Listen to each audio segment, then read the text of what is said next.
الحمد للہ رب العالمین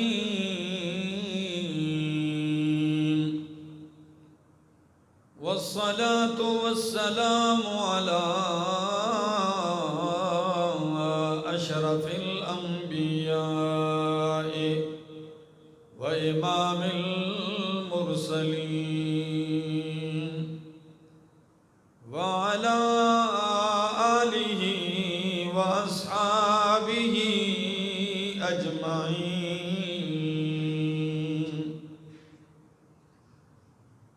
اما بعد فاعوذ باللہ من الشیطان الرجیم بسم اللہ الرحمن الرحیم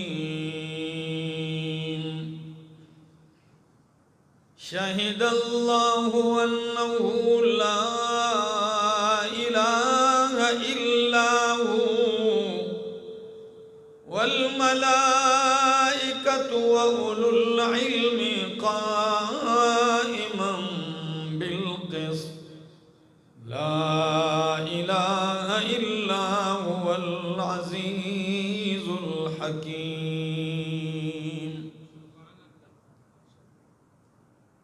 سبحان ربک رب العزت عما یصفون وسلام علی المرسلین والحمد للہ رب العالمین۔ انتہائی قابل عزت، قابل احترام، ذی قدر بزرگوں، بھائیوں، عزیزوں، نوجوان ساتھیوں، السلام علیکم۔ التجا ہے دربار الہی کے اندر کہ اللہ مجھے حق سچ کہہ سکنے، سمجھا سکنے کی توفیق نصیب فرمائے، اور بعد ازاں مجھے اور آپ سب کو عمل کی بھی توفیق نصیب فرمائے۔ اصل الاصول اور بنیاد، نجات کا دار و مدار جس چیز پر ہے وہ ہے اللہ کی توحید۔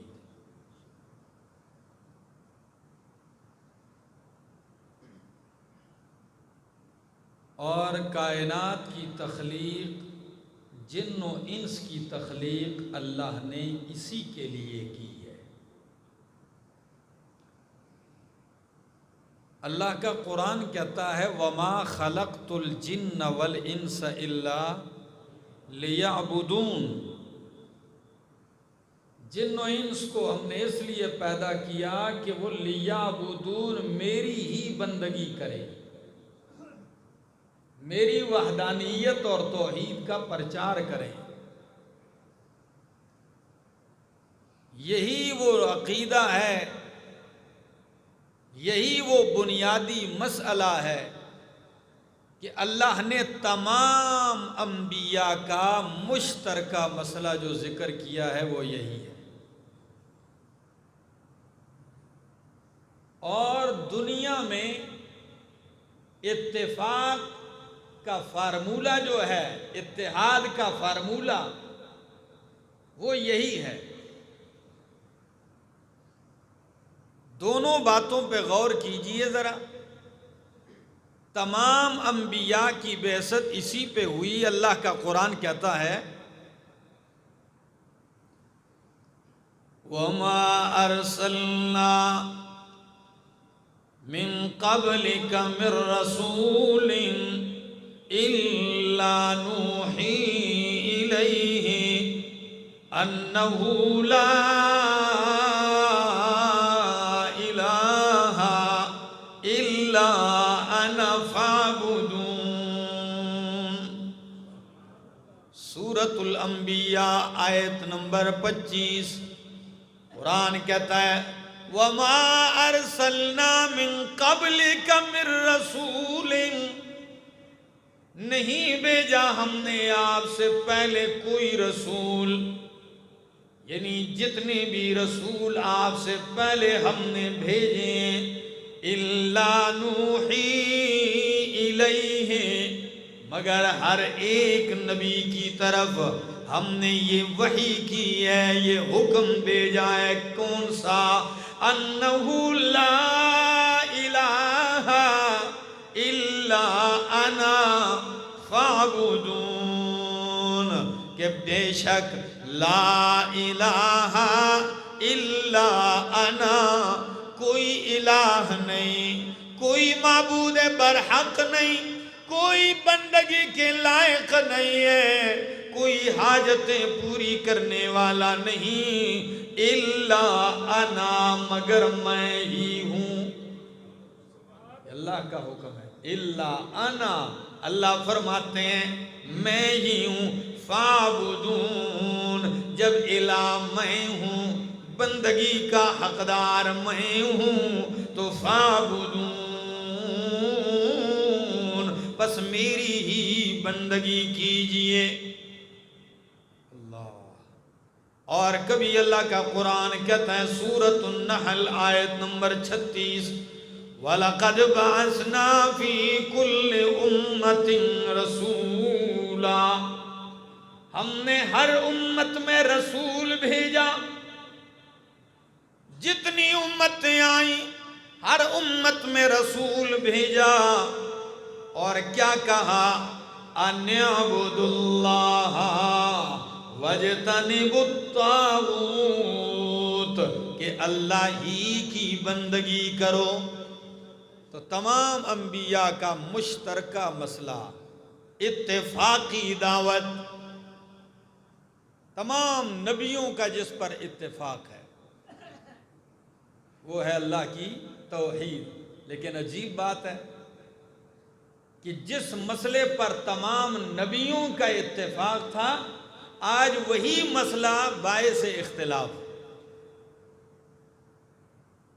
آج وہی مسئلہ متنازع ہو گیا، آج وہی مسئلہ اختلافی ہو گیا۔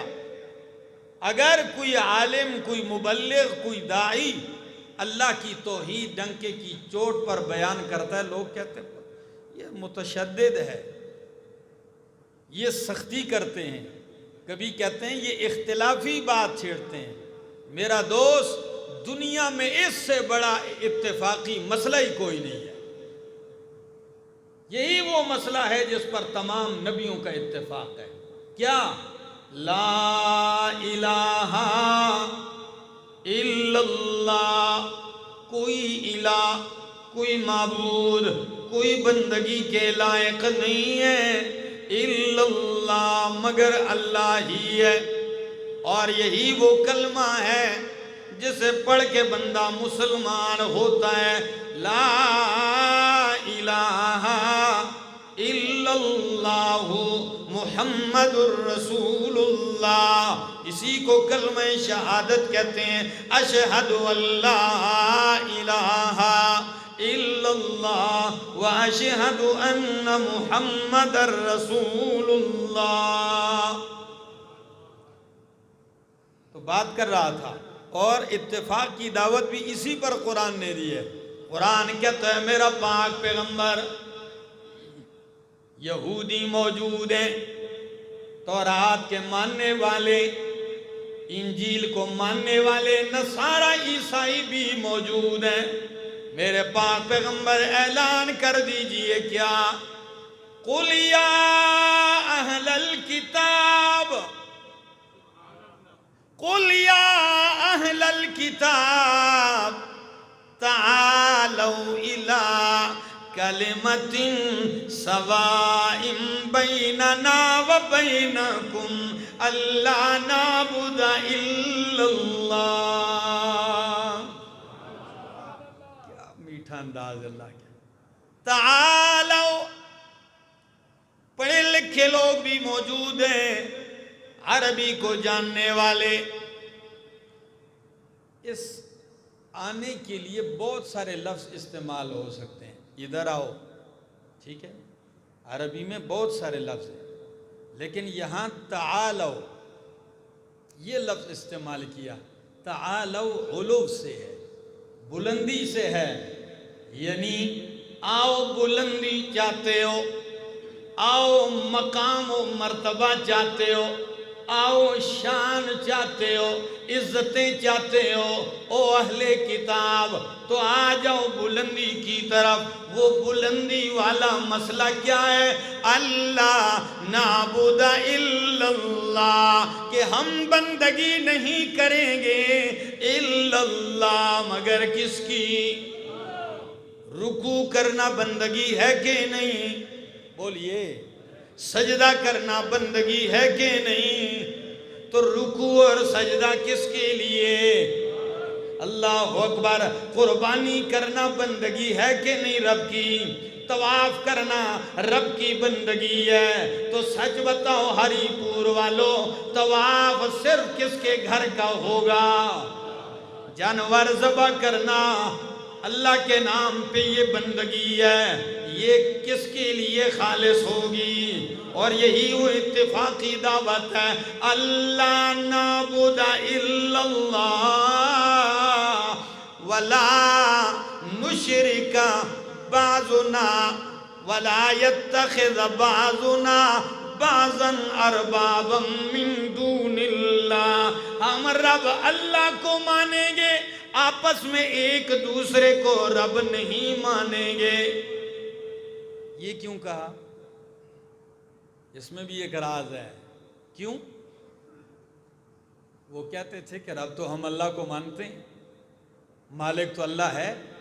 فرمایا لا یتخذ بعضنا بعضا اربابا، اللہ کو تو مانتے ہو لیکن ساتھ کہتے ہو عزیر ابن اللہ، اللہ کو تو مانتے ہو عیسائیو مگر ساتھ کہتے ہو المسیح ابن اللہ، عیسیٰ علیہ السلام اللہ کے بیٹے ہیں۔ سچ بتانے لگا ہوں ہری پور والو، کبھی بھی یہودیوں اور عیسائیوں نے یہ عقیدہ نہیں رکھا کہ اللہ سے پیدا بھی کوئی ہوتا ہے۔ یہ جو انہوں نے عقیدہ بنایا تھا یہ محبت ہی کی وجہ سے تھا۔ وہ کہتے تھے جس طرح کسی سے پیار ہو جاتا ہے، چھوٹا ہو آپ اسے بیٹا بنا لے، اللہ نے بھی ان کو پیار سے بیٹا بنایا ہوا ہے۔ اللہ کا قرآن کہتا ہے نہ میں نے کسی کو پیار سے بیٹا بنایا ہے، نہ ہی کوئی میرا حقیقی بیٹا ہو سکتا ہے۔ دو لفظ قرآن ذکر کرتا ہے، ایک اتخاذ، اتخاذ کا معنی ہوتا ہے آپ نے بنا لیا، اور وہ کہتے تھے اتخذ اللہ ولدا، اللہ نے بیٹے بنا رکھے ہیں، یہ نہیں کہ پیدا ہوئے۔ ان پہ بھی رد کیا۔ اور اگر کوئی کہے کہ اللہ سے بیٹا پیدا ہو سکتا ہے تو قرآن کہتا ہے قل هو اللہ احد اللہ الصمد لم یلد ولم یولد، لم یلد نہ اس نے کسی کو جنا ہے نہ اس کو کسی نے جنا ہے، ولم یکن لہ کفوا احد، نہ ہی کوئی اس کا ہمسر اور شریک ہے۔ تو دوستو اتفاقی مسئلہ، اتفاق کا فارمولہ کائنات کے لیے وہ یہی ہے، اور قرآن کہتا ہے اتفاق کا فارمولہ بھی یہی ہے، اور امن عالم کا فارمولہ بھی یہی ہے۔ قرآن کیا کہتا ہے؟ الذین آمنوا ولم یلبسوا ایمانہم بظلم، الذین آمنوا، وہ لوگ جو ایمان لائے، وَلَمْ يَلْبِسُوا إِيمَانَهُمْ بِظُلْمٍ، اور اپنے ایمان کو ظلم کے ساتھ گڑمڑ نہیں کیا۔ ایسا نہیں کیا کہ ایمان بھی لایا ہے قبروں کو بھی سجدے کرتا ہے، ایمان بھی لایا ہے درگاہوں پہ بھی جھکتا ہے، ایمان بھی لایا ہے چرسی اور بھنگیوں کے آگے بھی سجدے کرتا ہے، ایمان بھی لایا ہے مردوں اور زندوں کے نام کی نیازیں بھی دیتا ہے، ایمان بھی لایا ہے جہاں کوئی جھنڈی نظر آئے وہیں ماتھے بھی ٹیک دیتا ہے، ایمان بھی لایا ہے جہاں کہیں اونچی قبر نظر آ جائے وہیں ماتھے بھی رگڑنے لگ جاتا ہے، ایمان بھی لایا ہے قبر سے برکتیں بھی پا رہا ہے، ایمان بھی لایا ہے اور مردوں کو اپنا سفارشی بھی بنا رہا ہے، ایمان بھی لایا ہے اور غیروں کے نام کی دیگیں بھی چڑھا رہا ہے، جانور بھی ذبح کر رہا ہے، یہ ایمان نہیں ہے، یہ گڑبڑ والا ایمان ہے، اور ایسا ایمان منظور رب کو نہیں ہے۔ قرآن کہتا ہے الذین آمنوا، وہ ایمان والے لم یلبسوا ایمانہم بظلم، کہ ایمان تو لائے ہیں پھر ایمان کو شرک والے ظلم کے ساتھ گڑمڑ نہیں کیا۔ ان کے لیے کیا نتیجہ اعلان ہے؟ اولئک لہم الامن وہم مہتدون۔ پتہ نہیں کوئی دل پہ لگتی ہے؟ اللہ کی توحید تو ہے ہی دل کے لیے۔ ویران دلوں کو آبادی اسی سے کیا جاتا ہے، غمگین دلوں کو خوشی اسی سے کیا جاتا ہے۔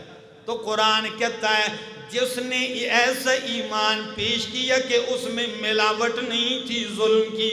آپ کہیں گے ظلم سے مراد کسی کو تھپڑ مارنا ہے، ظلم سے مراد راستے میں کھڈا کھودنا ہے، ظلم سے مراد چوری ہے، ظلم سے مراد ڈاکہ ہے۔ یہ ساری چیزیں ظلم ہیں، اپنی جگہ ہیں، لیکن اس آیت میں جو ظلم ہے وہ قرآن خود کہتا ہے سورہ لقمان میں ان الشرک لظلم عظیم،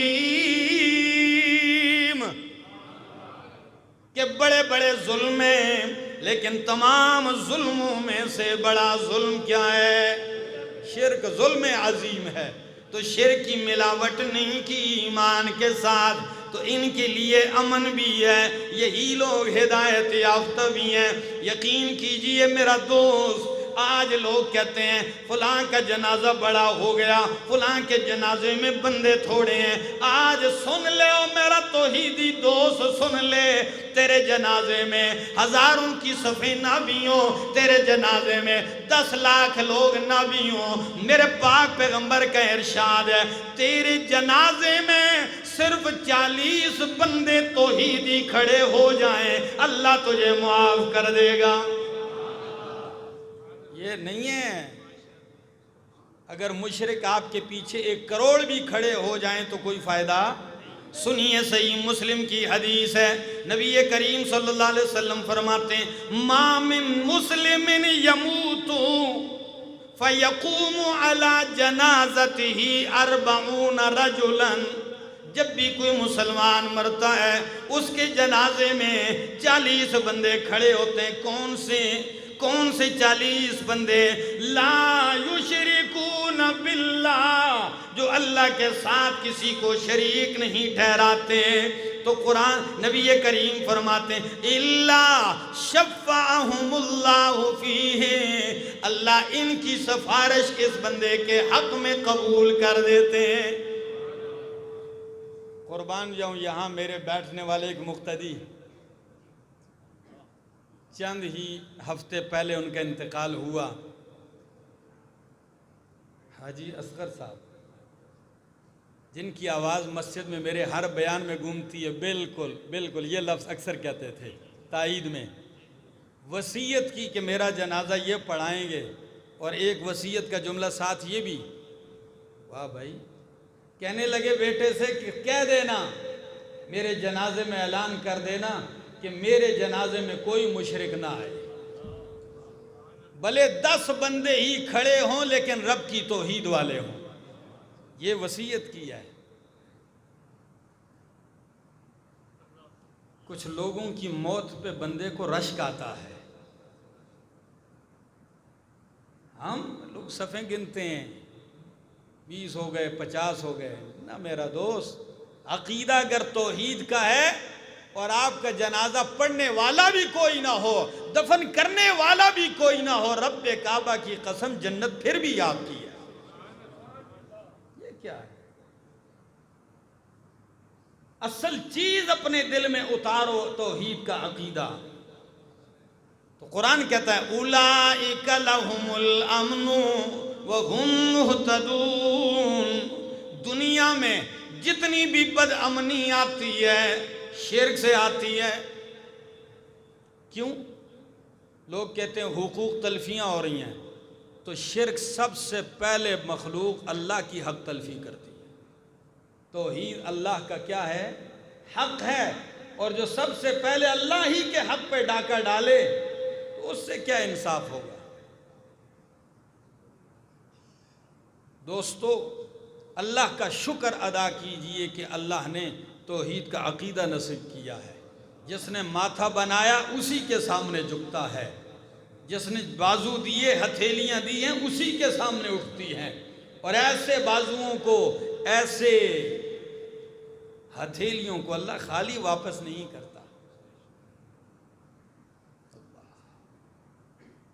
تو اولئک لہم الامن وہم مہتدون۔ لا الہ الا اللہ بندہ پڑھے، شرک بھی کرے تو لا الہ الا اللہ کا کوئی فائدہ نہیں۔ قرآن کہتا ہے وَمَا يُؤْمِنُ أَكْثَرُهُمْ بِاللَّهِ إِلَّا وَهُمْ مُشْرِكُونَ، کہ اکثر لوگ اللہ پر ایمان تو لاتے ہیں لیکن اس کے ساتھ ساتھ وَهُمْ مُشْرِكُونَ، پھر بھی کیا ہوتے ہیں؟ شرک کرتے ہیں۔ تو کئی لوگ بڑے انصاف والے ہوتے ہیں، وہ کہتے ہیں جی بادشاہو، کلمہ بھی پڑھے مشرک کیسے ہو گیا؟ جی نماز پڑھ رہا ہے تو مشرک کیسے ہو گیا؟ حج کر رہا ہے تو مشرک کیسے ہو گیا؟ خیرات بھی کر رہا ہے تو مشرک کیسے ہو گیا؟ ہری پور والو، مسلمان ہو کے چوری کرے چور ہوتا ہے کہ نہیں؟ مسلمان ہو کے ڈاکہ ڈالے ڈاکو ہو گیا، مسلمان ہو کے قتل کرے قاتل ہو گیا، تو اگر مسلمان ہو کے شرک کرے تو مشرک کیوں نہیں ہوتا؟ یا یہ جرم نہیں ہے، یا یہ گناہ نہیں ہے؟ میرا دوست، حقیقت بھی یہی ہے کہ لوگوں نے شرک کو گناہ سمجھا ہی نہیں ہے، کرتے شرک ہیں اور سمجھتے عشق ہیں، کہتے ہیں یہ ہماری محبت ہے، عشق ہے۔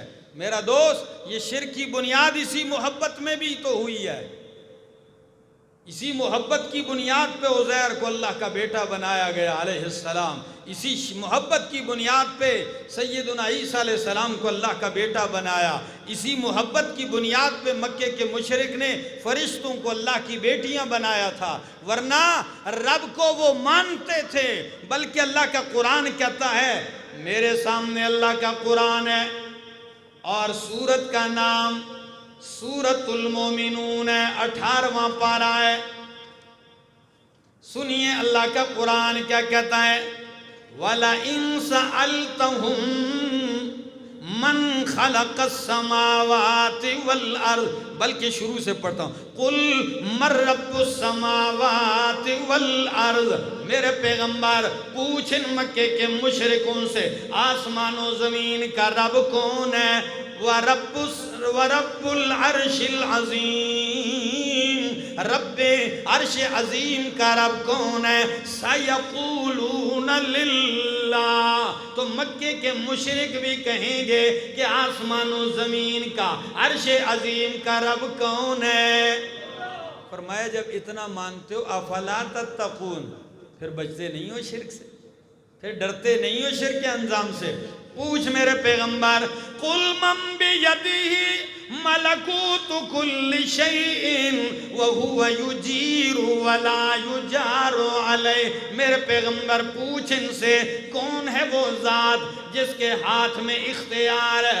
مَن بِيَدِهِ مَلَكُوتُ كُلِّ شَيْءٍ، کس کے ہاتھ میں اختیار ہے ہر چیز کا؟ وَهُوَ يُجِيرُ، کون ہے جو پناہیں دیتا ہے؟ کون ہے جو پناہیں دیتا ہے؟ جب وہ پناہ نہ دے اس کے مقابلے میں کوئی پناہ نہیں دیا جا سکتا۔ بولیے کون ہے؟ تو سَيَقُولُونَ لِلَّهِ، تو یہ سارے یک زبان ہو کے کہیں گے کہ پناہیں دینے والا اللہ ہے، ہر چیز کا اختیار رکھنے والا۔ لیکن پھر مشرک کس بات کے؟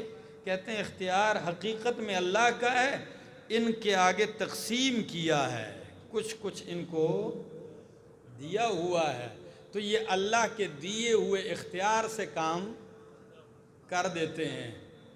میں ایک بندے کی تفسیر پڑھ رہا تھا، ظلم کی بات لکھ رہا ہے تفسیر اور تائید کر رہا ہے شرک کی، کہتا ہے جی ایاک نعبد و ایاک نستعین کا اگر یہی معنی ہے کہ اللہ تجھ ہی سے مدد مانگتے ہیں، تیری ہی عبادت کرتے ہیں، تو پھر آپ جو کہتے ہیں بھائی صاحب پانی لے آؤ ذرا، اچھا یہ میری گاڑی خراب ہے ذرا دھکا لگاؤ مدد کرو، یہ تھوڑا کام کر رہے ہیں یہ گٹھا اٹھا کے لکڑیوں کا لے جاؤ مدد کرو، تو پھر سارے ہی مشرک ہو گئے۔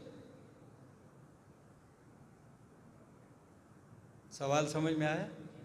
میں نے کہا دوست اس طرح کرنے سے جاہلوں کو دھوکہ دے گا، کل میرے رب کے سامنے جواب دہ ہوگا۔ کہتے ہیں اگر اس طرح نظریہ رکھو گے کہ مدد یہی کرتا ہے تو یہ شرک ہے، اگر یہ کہو گے آؤ گاڑی کو دھکا لگاؤ، اور عقیدہ یہ ہو کہ حقیقت میں مدد تو اللہ کرتا ہے لیکن اللہ نے اس کو طاقت دی ہے، اسی طاقت سے یہ گاڑی کو دھکا لگا رہا ہے، تو یہ شرک نہیں۔ میں نے کہا دوست اگر یہی نظریہ رکھے گا تو پھر بت پرستی بھی شرک نہیں ہے، کیونکہ وہ بھی یہی کہتے تھے کہ ان بتوں کو طاقت دینے والا، پھر کفر کیا ہوگا دنیا میں؟ مکے کا مشرک بھی یہی نظریہ رکھتا تھا کہ یہ جن کو ہم نے معبود بنایا اپنی طاقت سے نہیں، یہ رب کی دی ہوئی طاقت سے کرتے ہیں۔ اور کبھی کبھی تو کہتے تھے کہ ہؤلاء شفاعؤنا عند اللہ، یہ جن کو ہم پوجتے ہیں یہ اللہ کے ہاں ہمارے سفارشی ہیں، وہ تو سفارشی مانتے تھے۔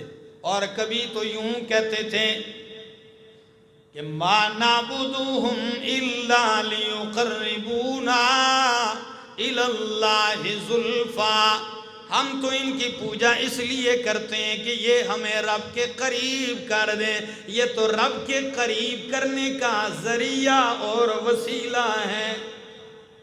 میرا دوست یہ مکے میں 360 بت جو رکھے تھے یہ وسیلے ہی کے لیے رکھے تھے، ورنہ مکے میں بیت اللہ کا رب کس کو مانتے تھے؟ وہ تو رب کو مانتے تھے، یہ 360 وسیلے ہی کے لیے تو رکھے ہوئے تھے۔ تو دوستوں یہی ہے وہ عقیدہ جو اللہ کا قرآن پیش کرتا ہے۔ میں نے شروع میں ایک آیت پڑھی آپ کے سامنے، قرآن کہتا ہے شاہد اللہ انہ لا الہ الا ہوا، بڑی بڑی گواہیاں ہیں، وزیر کی گواہی، مشیر کی گواہی، وزیر اعظم کی گواہی، صدر گواہ آ جائے، ولی گواہ آ جائے، صحابی گواہ آ جائے، لیکن کائنات کی سب سے بڑی گواہی کون سی ہے؟ شاہد اللہ، وہ گواہی ہے جو کس نے دی ہے؟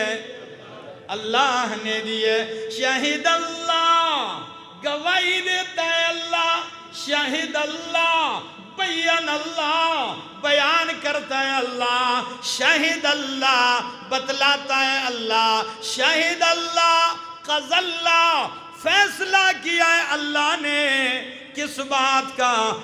انہو لا الہ الا ہو، کہ کوئی الہ نہیں ہے الا ہو مگر اللہ ہی ہے، وہی الہ ہے۔ اس بات کی گواہی سب سے پہلے کس نے دی ہے؟ اور اللہ نے کیسے دی ہے؟ یہی وہ گواہی ہے تورات میں، انجیل میں، زبور میں، آدم علیہ السلام کی زبان سے، نوح علیہ السلام کی زبان سے، یعقوب علیہ السلام کی زبان سے، اپنے خلیل کی زبان سے، موسیٰ کلیم اللہ کی زبان سے، عیسیٰ روح اللہ کی زبان سے، اور محمد الرسول اللہ صلی اللہ علیہ وسلم کی زبان سے۔ یہی وہ گواہی ہے جو ان سے بھی کہلوائی ہے، اور قرآن میں اللہ نے یہ گواہی دی ہے۔ کئی مقام پر یہ گواہی موجود ہے کہ اللہ نے اپنی توحید میں کئی 100 آیات اتاری ہیں، یہ اللہ کی گواہی ہے۔ یہ سینکڑوں آیات توحید جو ہیں یہ کس کی طرف سے گواہی ہے توحید پر؟ شہد اللہ انہ لا الہ الا ہو والملائکۃ، فرشتوں نے بھی اسی بات کی گواہی دی ہے کہ کہ الہ اور حاجت روا کون ہے؟ اللہ ہے۔ وَأُولُو الْعِلْمِ اہل علم نے بھی یہی گواہی دی ہے کہ لا الہ الا ہو، حاجت روا الہ و معبود کوئی نہیں الا ہو مگر وہی ہے۔ اللہ کی گواہی، فرشتوں کی گواہی، اہل علم کی گواہی، جو بندہ عالم تو کہلوائے، جو بندہ علامہ تو کہلوائے، جو بندہ مفتی تو کہلوائے، لیکن زندگی بھر وہ کبھی توحید کی گواہیاں نہ دے، شرک سے، اللہ کی وحدانیت کی صفائیاں پیش نہ کرے، دنیا اسے عالم کہے لیکن قرآن کی زبان میں وہ عالم نہیں، جاہل ہے۔ اور کبھی تو قرآن کہتا ہے جاہل بھی گدھے کی مانند ہے۔ کمثل الحمار یحمل، اس کی مثال گدھے کی طرح قرآن کہتا ہے جس پہ کتابیں لاد دی گئی، ڈیر اٹھائے پھرتا رہے،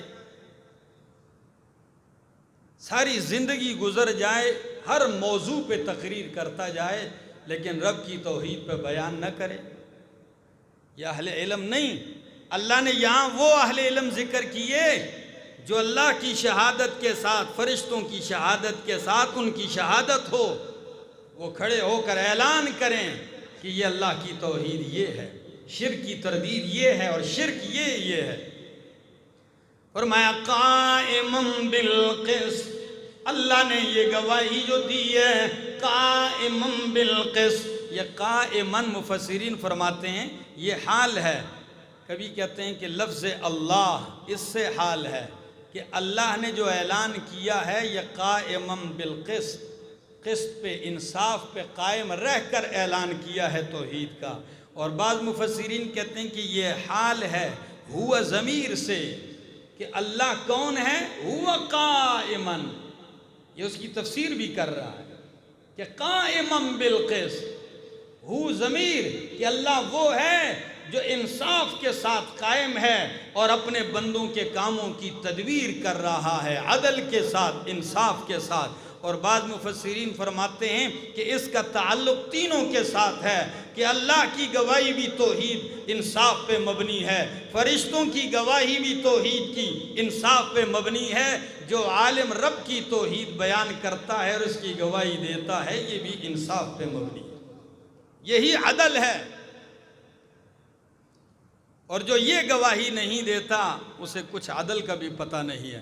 دوستو یہ اللہ کا حق ہے اور اللہ کے حق کو پہچانیے، اور جس شخص کو اللہ کے حق کا ہی پتہ نہیں ہے وہ یہ سمجھتا ہے کہ صرف نماز، روزہ، حج، زکوٰۃ یہ حق ہے۔ میرا دوستو یہ ساری چیزیں ہیں لیکن توحید کے عقیدے کے بعد ہیں۔ 13 سال مکہ کی سرزمین پہ اللہ کے پاک پیغمبر صلی اللہ علیہ وسلم نے جس مسئلے کا اعلان کیا تھا وہ ایک ہی مسئلہ تھا، لا الہ الا اللہ۔ کیا الفاظ نہیں آتے تھے مکے کے مشرکوں کو؟ جی الفاظ تو وہ کہتے تھے۔ نوح علیہ السلام کی سیرت قرآن کھول کے پڑھیے، 950 سال، لیکن 900 سال کے عرصے میں زکوٰۃ کا بیان نہیں ملے گا، روزے کا ذکر ان کی تقریر میں، نماز کا، حج کا، قربانی کا، نفل کا ذکر نہیں ملے گا۔ کیوں؟ وجہ یہ ہے کہ سب سے پہلے توحید مان جاؤ۔ جب اللہ کی توحید ہی نہ مانے، زکاتیں دے تو کوئی فائدہ نہیں، حج کرے تو کوئی فائدہ نہیں، قربانیاں دے تو کوئی فائدہ نہیں، نفل پہ نفل پڑھتا جائے تو کوئی فائدہ نہیں۔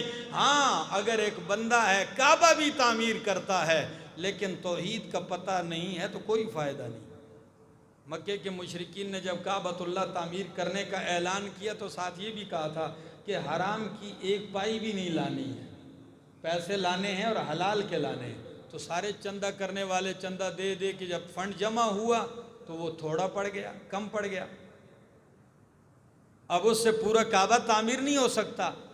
تو پتہ ہے کیا اعلان کیا مکے کے مشرکوں نے کہ جی خیر ہے، پیسہ حلال کا لگائیں گے، چاہے کعبہ آدھا ہی تعمیر کیوں کرنا نہ پڑے۔ تو حتیم والا حصہ باہر چھوڑ دیا اور کم پیسے پڑنے کی وجہ سے کعبہ تعمیر کر دیا لیکن حرام کی ملاوٹ نہیں کی، لیکن قرآن پھر بھی کہتا ہے اجعلتم سقایۃ الحاج وعمارۃ المسجد الحرام کمن آمنا۔ او کائنات والوں، اجعلتم سقایۃ الحاج، کیا تم حاجیوں کو پانی پلانا یہ عمل، وعمارۃ المسجد الحرام، مسجد حرام کی تعمیر کو یہ اس شخص کے عمل کے ساتھ برابر کرتے ہو کمن آمنا، جو حاجیوں کو پانی تو نہیں پلاتا، کعبہ کی تعمیر میں بھی اس کا کوئی حصہ نہیں، لیکن آمنا ہے توحید والا، کیا ہے توحید والا۔ تو اللہ فرماتے ہیں یہ کعبہ تعمیر کرنے والا مشرک اس موحد کا مقابلہ نہیں کر سکتا، بلکہ میں تو اکثر کہتا ہوں جس نے زندگی بھر کعبہ دیکھا بھی نہیں ہوا بیچارے نے، لیکن ہے اللہ کی توحید کو ماننے والا، یہ اس حاجی سے بہتر ہے جو 70 سال سے ہر سال حج کرنے کے لیے تو جاتا ہے لیکن ہے مشرک، یہ اس سے کروڑ درجے بہتر ہے۔ اقبال نے تبھی تو کہا تھا تیرا دل تو ہے صنم آشنا، تجھے کیا ملے گا حجاز میں، تیرا دل تو ہے صنم آشنا، تجھے کیا ملے گا نماز میں۔ آئیے آگے بڑھیے، رب کی توحید سمجھیے اور سمجھائیے، اگر سمجھنی ہے تو قرآن سمجھیے، قرآن توحید کی کتاب ہے، رب کی کتاب کے بغیر توحید سمجھ میں نہیں آ سکتی۔ اس لیے ایک ہے کہ آپ کو رب کا تعارف مولانا کروائے، آپ کو رب کا تعارف کوئی مفتی کروائے، آپ کو رب کا تعارف کوئی شیخ کروائے، اور ایک ہے کہ آپ کو رب اپنا تعارف خود کروائے۔ کون سا بہتر ہے؟ جو اللہ خود کروائے، تو خود اللہ نے اپنا تعارف اپنی کتاب میں کروایا ہے کہ میں کون ہوں۔ پتہ ہے اللہ کیسے کرواتے ہیں؟ ذرا سنیے۔ بندہ آ گیا پیچھے سے، صفیں پھاڑتے پھاڑتے مجلس میں آ گیا، کہنے لگا اقریب ربنا فنناجیہ ام بعید فننادیہ، یا رسول اللہ میرا رب کہاں ہے؟ اگر قریب ہے فنناجیہ، پھر میں آہستہ آہستہ سرگوشی کر کے رب کو منا لوں گا، چپکے چپکے۔ ام بعید، یا رب کہیں دور ہے، فننادیہ، پھر زور زور سے پکاروں گا، چلا چلا کے رب کو آواز پہنچاؤں گا۔ کس کا پتہ پوچھنے آیا؟ اگر آپ ناراض نہیں ہیں تو پوچھئے، بتائیے کہ یہ دیہاتی، یہ بدو، یہ پنڈ کا رہن والا کس کا پتہ پوچھنے آیا کہ میرا رب کہاں ہے؟ اللہ اکبر۔ تو میں اسی لیے کہتا ہوں ہری پور والوں، اذا سألک عبادی عنی، قرآن اتر آیا کہ میرا پاک پیغمبر جب آپ سے میرے بندے میرے بارے میں پوچھیں، ہائے ہائے، آپ سے میرے بندے میرے بارے میں پوچھیں، تو پھر یہ نہیں فرمایا قل، آپ کہہ دیجئے، حالانکہ 14 مقامات قرآن کے ایسے ہیں بندوں نے سوال کیا ہے، رب نے جواب قل کے ذریعے سے دیا ہے۔ مثلا قرآن کہتا ہے یسألونک عن الاہلہ، آپ سے پوچھتے ہیں یہ چاند کیا ہے، یہ گھٹتا ہے بڑھتا ہے، کیا حکمت ہے؟ فرمایا قل ہی مواقیت للناس، میرا پیغمبر کہہ دیجئے یہ لوگوں کے لیے اوقات معلوم کرنے کا ذریعہ ہے۔ توجہ چاہوں گا، پھر قرآن کہتا ہے یسألونک عن المحیض، آپ سے حیض والی عورت کے بارے میں پوچھتے ہیں، حیض کے بارے میں قل ہوا اذن، کہہ دیجئے یہ گندگی ہے، فاعتزلوا النساء فی المحیض، حیض کے دنوں میں عورت سے دور رہو۔ آپ سے پوچھتے ہیں یسألونک ماذا ينفقون، کہ ہم کیا خرچ کریں اللہ کے راستے میں؟ فرمایا قل العفو، جو تم بچا لو اس میں سے اللہ کے راستے میں سے دے دو، جو بچ جائے وہ اللہ کے راستے میں خرچ کر دو۔ یسألونک عن الشہر الحرام قتال فیہ، آپ سے سوال کرتے ہیں حرمت والے مہینے میں لڑائی کرنا کیسا ہے؟ قل قتال فیہ کبیر، اس میں لڑائی کرنا کبیرہ گناہ ہے۔ یسألونک عن الیتامى، آپ سے یتیموں کے بارے میں سوال کرتے ہیں، قل اصلاح لہم خیر، کہہ دیجئے ان کی اصلاح کرنا بہتر ہے۔ لوگ سوال کرتے ہیں، اللہ قل سے جواب دیتے ہیں، لیکن ایک مقام ایسا ہے کہ جہاں رب کے بارے میں سوال کیا، اذا سألک عبادی عنی، جب آپ سے میرے بندے میرے بارے میں سوال کریں، ادھر قل بھی سے ہٹا دیا، فرمایا جب میرا بندہ میرا پتہ پوچھنے آیا ہے تو بہتر یہ ہے کہ اسے اپنا پتہ میں خود ہی بتا دوں۔ اذا سألک عبادی عنی، جب آپ سے میرے بندے میرے بارے میں پوچھیں تو فرمایا فإنی قریب، فإنی قریب، میں کیا ہوں؟ اور قریب دا معنی تے جان دے ہو نا، فإنی قریب، میں بہت قریب ہوں۔ یا اللہ کتنے قریب ہیں؟ شاید کوئی قریب کا معنی نہ سمجھے، قرآن کہتا ہے نحن اقرب الیہ من حبل الورید، تمہاری شاہ رگ سے بھی، رگ حیات، رگ جان، رگ زندگی سے بھی زیادہ قریب ہوں اللہ۔ اچھا اتنے قریب ہیں، دور نہیں، کیا ہیں؟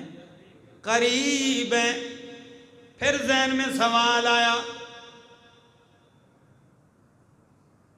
کہ قبول کیسے کرتے ہیں؟ کس کس کی قبول کرتے ہیں اللہ؟ کس وقت آپ قبول کرتے ہیں اللہ؟ کس وقت پکارا جائے آپ کو اللہ، آپ کا دروازہ کھلتا ہے؟ ٹائم ٹیبل کیا ہے؟ فرمایا اجیب دعوت الداعی اذا دعان، اجیب، عجیب محبت کا انداز ہے۔ فرمایا میرا بندہ تو بعد میں پکارے گا، میں نے قبولیت کا اعلان پہلے ہی کر دیا ہے۔ اجیب دعوت الداعی اذا دعان، میں قبول کرتا ہوں پکارنے والے کی پکار۔ اجیب دعوت المصلین نہیں فرمایا جی نمازیوں کی قبول کرتا ہوں، اچھا اجیب دعوت الصلحاء نہیں فرمایا جو نیک ہیں صرف انہی کی قبول کرتا ہوں۔ اجیب دعوت الداعی، ہر پکارنے والے کی پکار قبول کرتا ہوں، اور کرتا بھی کب ہوں؟ کب پکارے؟ اذا دعان، یہ نہیں آج چھٹی ہے کل آنا، 7 بجے نہیں 11 بجے آنا، نہیں، اذا دعان، جب بھی پکارے۔ آیا آپ کو پتہ نہیں چلا کہ یونس علیہ السلام نے مچھلی کے پیٹ میں پکارا، میرے رب نے سنا کہ نہیں؟ فنادا فی الظلمات اللہ الہ الا انت سبحانک انی کنت من الظالمین۔ فنادا فی الظلمات، اللہ فرماتے اندھیرا بھی نہیں کہا، ظلمات، رات کا اندھیرا، بادلوں کا اندھیرا، پانی کا اندھیرا، سمندر کی تہہ کا اندھیرا، مچھلی کے پیٹ کا اندھیرا، اتنے اندھیروں میں سے یونس کی سننے والا کون ہے؟ یونس کو بچا کے باہر نکالنے والا کون ہے؟